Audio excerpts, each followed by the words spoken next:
Hey, hi there, Aries. Welcome to my channel. My name is Linda, and I'm thanking you for tuning into your energies and influences coming through for your monthly reading in love for March 2019. This is a condensed general reading. Please only take those portions that resonate with you. I invite you to subscribe, like, comment, and share.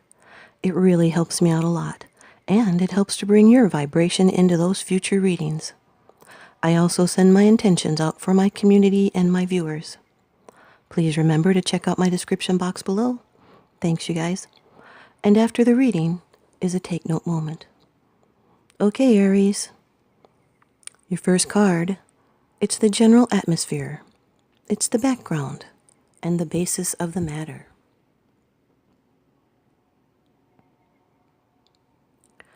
The Page of Pentacles, Aries. This is Earth energy. It's a new energy. This could be a person. It'd be Capricorn, Taurus, or Virgo. This is someone that has interest and their fascination. Fascinated with something. Could be an offer. This is a communication. Could represent a stability. Maybe desiring money. But this person, they're goal-oriented. Could be bringing you good news. Be a message about your worldly ambitions or money. This can also be a student. They have respect for learning. They move slowly. They're absorbed. They're practical and cautious. This could also be a new job or a new project, a new investment, and even new studies. This is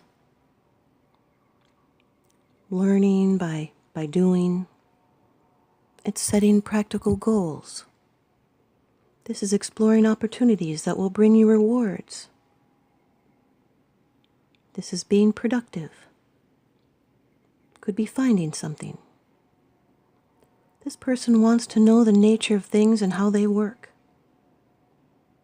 But this is an opportunity now to make money. Could be starting at the bottom, but there's plenty of promise for future growth. Your second card, and these are the energies crossing over your path. The King of Cups, Aries. This is a water person, water energy person. Could be a Pisces, a Cancer, or a Scorpio. This is someone who is caring and sensitive. They're holding in complex emotions. They're wise and they're calm. They're composed. They could be a healer or a counselor. But this is a person that is utterly trustworthy. They're relaxed and non-threatening. This is someone that is reliable, and they have a positive outlook. This could indicate interest in the arts, a creative type.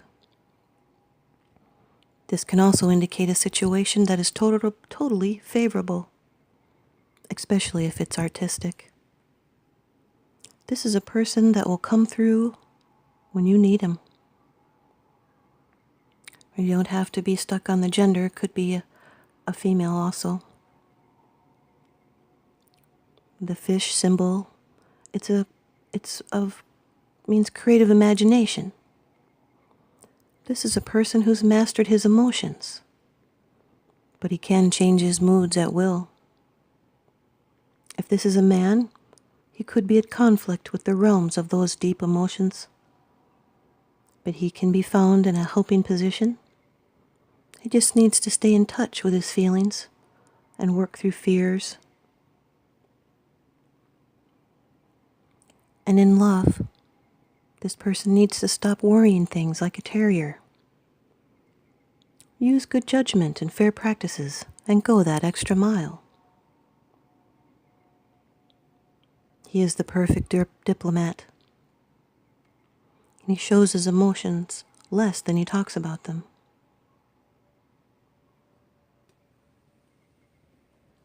Your third card, and this is how it affects you.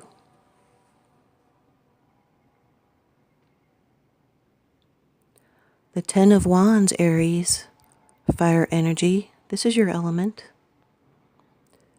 You're feeling burdened, like you have a lot of responsibility and it's wearing you down. This is something that you can't let go of. But your problem is soon to be solved. This has to do with beginnings and endings. This is ambitious burdens. Your heart may be tried by pain. This is fortune and gain and any kind of success, and it is the oppression of these things also.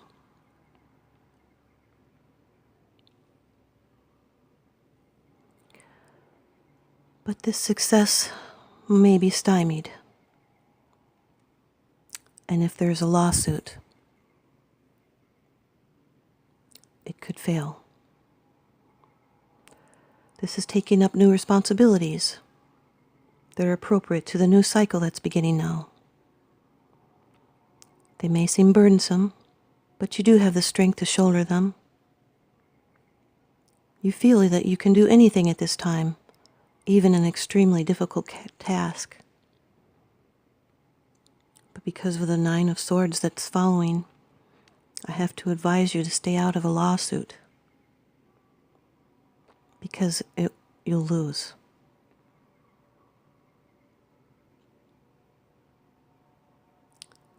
You might feel weary, as if the whole world is on your shoulders. But it's up to you to decide whether to continue carrying these responsibilities. Or maybe there's people that are not helping when they should be. So don't let pride stand in the way of asking for help.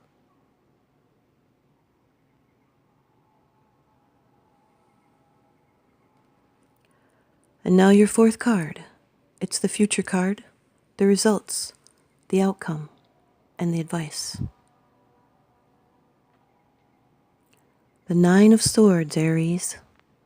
This is air energy. This is anxiety. These can bring regrets and nightmares. It's a mental torture. You need to speak up and talk about the problems that you bury, and that will help to solve them.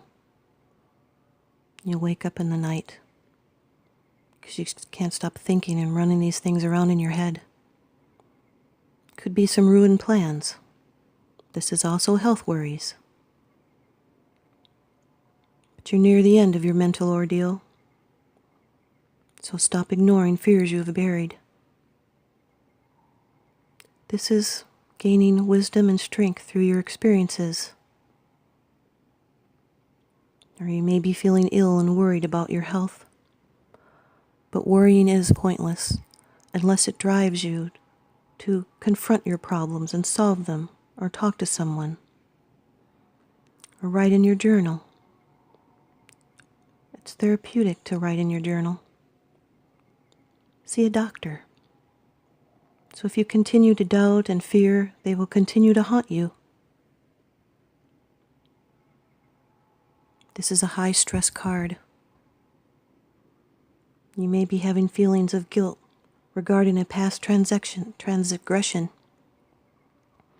But often these fears of difficulties are worse than the reality.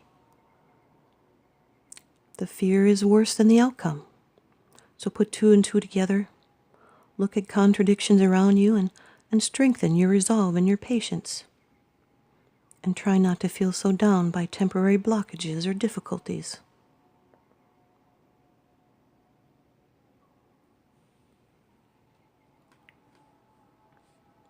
Your fifth card, it's the bottom of the deck card, the underlying issue. This is what's unseen. The Ten of Swords, Aries. More air energy, always has to do with your thoughts and your mind. You also have two tens in your reading, which indicates there's going to be a change. This is the end of periods of trials and hardships. There was gossip going on, that's going to end. You may have felt you hit rock bottom. This is making a clean break from past hurtful pain, and now a new cycle is going to begin. You may have given up, but now there's closure. It's enough. It was as bad as it could possibly have gotten. There's nowhere to go but up now. You may have felt you've made huge sacrifices for others and yet received nothing in return. So pick yourself up and get on with life. This is a lesson learned, and no making the same mistake twice. There's no major arcana cards in this reading. So it's nothing that's out of your control. So, as you see, the dawn is breaking over the horizon.